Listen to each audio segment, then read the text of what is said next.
दोस्तों, आपने भोजपुरी गाना तो जरूर सुना होगा।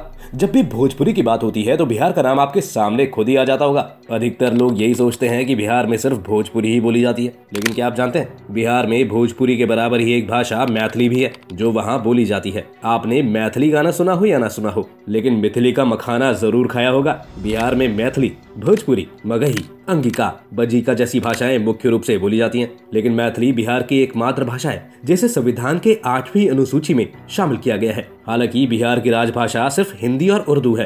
दोस्तों, आप सोच रहे होंगे कि हम बिहार की भाषाओं, खासकर मैथिली के बारे में बात क्यों कर रहे हैं। दरअसल बिहार में पिछले कुछ सालों में कई संगठन समय समय पर भाषा और संस्कृत के नाम पर एक मिथिला राज्य या मिथिलांचल की मांग कर रहे हैं। आखिर क्या है मिथिला राज्य की मांग का इतिहास? मिथिला राज्य में बिहार के किन जिलों को शामिल करने की मांग हो रही है, चलिए जानते हैं विस्तार से इस वीडियो में। भीख नहीं, अधिकार चाहिए, हमरा मिथिला राज्य चाहिए। मिथिला स्टूडेंट यूनियन के आह्वान पर अगस्त 2022 में जंतर मंतर पर हजारों की संख्या में आंदोलनकारियों को ये नारा लगाते देखा गया था। इसके बाद दिसंबर 2022 में बिहार की राजधानी पटना में हजारों की संख्या में युवाओं ने पटना के गांधी मैदान से राजभवन तक पैदल मार्च किया था। समय समय पर मिथिला से जुड़े संगठन बिहार में मिथिला राज्य की मांग को लेकर अपनी आवाज बुलंद करते रहते हैं। मिथिला राज्य की मांग कोई नई बात नहीं है, ये मांग बिहार बनने से भी पुराना है। मिथिलांचल एक भौगोलिक और सांस्कृतिक क्षेत्र है जो पूर्व में महानंदा नदी, दक्षिण में गंगा, पश्चिम में गंडकी नदी और उत्तर में हिमालय की तलहटी से घिरा है।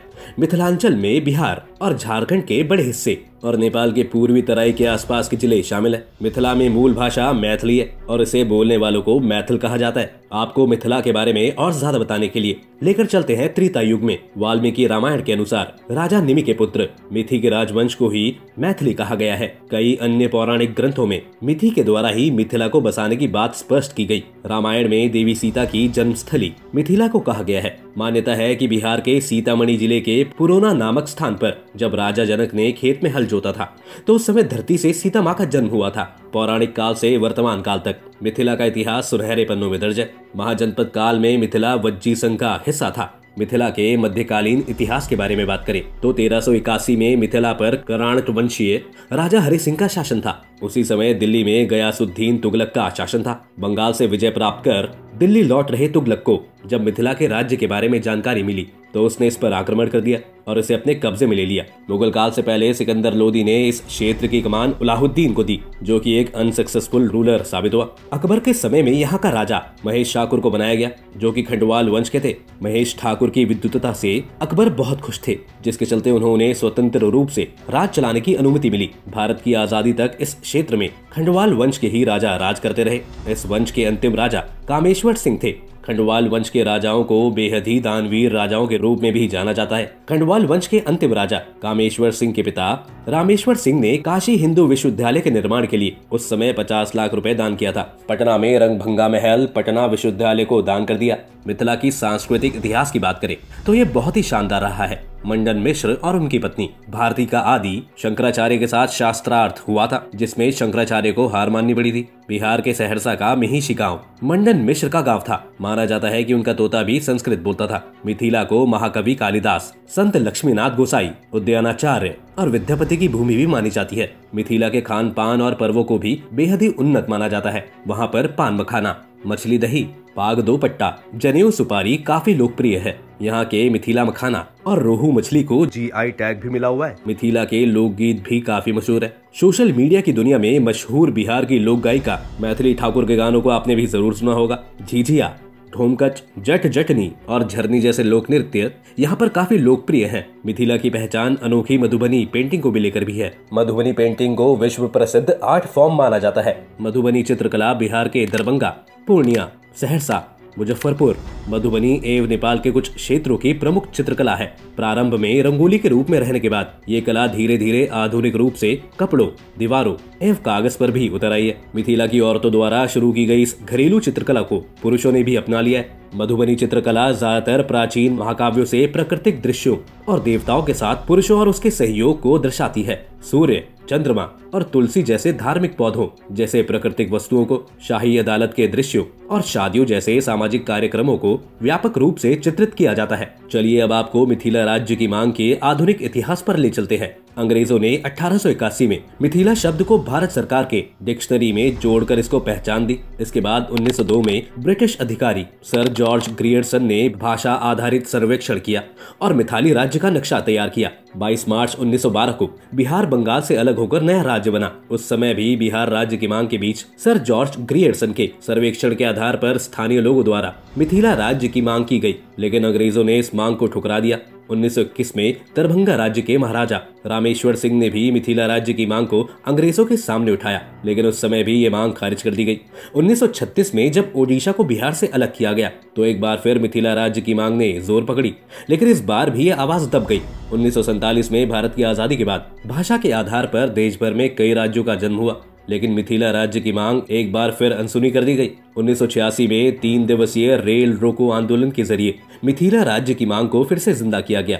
1996 में मिथिला राज्य संघर्ष समिति ने एक जनसंपर्क अभियान शुरू किया और मिथिलांचल के विकास के लिए एक स्वायत्त विकास परिषद यानी ऑटोनोमस डेवलपमेंट काउंसिल की मांग की। जब 2000 में बिहार से झारखंड को अलग किया गया तो उस समय भी मिथाली राज्य की मांग अनसुनी कर दी गई। हालांकि मिथाली राज्य के समर्थकों को उस समय बड़ी सफलता मिली जब 92 में संविधान संशोधन के जरिए 2003 में मैथिली भाषा को संविधान के 8वीं अनुसूची में शामिल किया गया। इसके बाद से समय समय पर अलग अलग राजनीतिक पार्टियों के नेताओं ने मिथिला राज्य बनाने की मांग की, लेकिन ये मांग कभी भी जमीन पर नहीं उतर सकी। मिथिला राज्य की मांग पहले भाषा और संस्कृति के आधार पर ही की जाती थी, लेकिन पिछले कुछ वर्षों से ये मांग रोजगार, विकास और कल कर खाने के मुद्दे के जरिए की जा रही है। हाल के दिनों में मिथिला राज्य की मांग करने वाली संस्था मिथिला स्टूडेंट यूनियन के द्वारा प्रस्तावित मिथिला राज्य को लेकर जो मैप जारी किया गया है उसमें बिहार के 24 जिले मधुबनी, सीतामढ़ी, पूर्णिया, दरभंगा, पूर्वी चंपारण, सहरसा, मधेपुरा, मुजफ्फरपुर,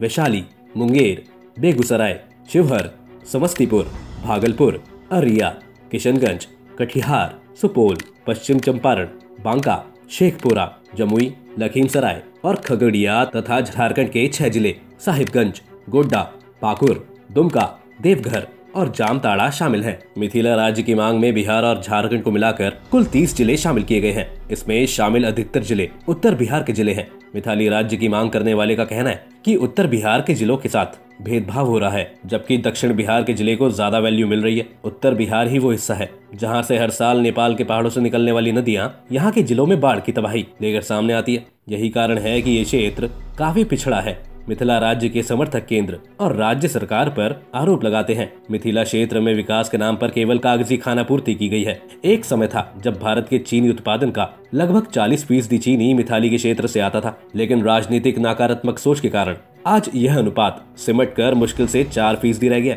स्वतंत्रता से पहले इस क्षेत्र में 33 चीनी मिलें थीं, लेकिन आज मात्र 28 बची हैं, जिसमें से केवल 5 मील ही कार्यरत हैं। उन लोगों का मानना है कि मिथिला राज्य बनेगा तो इस क्षेत्र के लोगों को अच्छी शिक्षा और स्वास्थ्य मिलेगा। दोस्तों, आखिर क्या बात है कि बंगाल से बिहार के अलग होने से पहले से ही जिस राज्य की मांग शुरू हो चुकी थी, जिनकी भाषा और संस्कृति का एक लंबा इतिहास रहा है, उस मिथिला राज्य की मांग को स्वीकार नहीं किया जा रहा है। दरअसल इसके पीछे कारण है मिथिला राज्य का प्रस्तावित नक्शा। इस नक्शे में जिन जिलों को शामिल किया गया उसके कई जिले इस राज्य की मांग से सहमति नहीं रखते हैं। इनमें कुछ ऐसे जिले शामिल किए गए हैं जहां के लोग बज्जिका और अंगिका भाषा बोलते हैं। मिथिला राज्य के विरोधियों का कहना है कि इस आंदोलन का प्रभाव बिहार के सिर्फ 2 जिलों तक ही सीमित है, दरभंगा और मधुबनी। यही वो 2 जिले हैं जहां सबसे ज्यादा मैथिली बोली जाती है। इन जिलों के अलावा पूर्णिया, मधेपुरा, कटिहार, अररिया, किशनगंज और सहरसा जिले में भी मैथिली बोलने वालों की एक बड़ी संख्या है। एक अनुमान के मुताबिक मैथिली भाषा बोलने वालों की संख्या करीब 5 करोड़ के आसपास है। आप क्या सोचते हैं?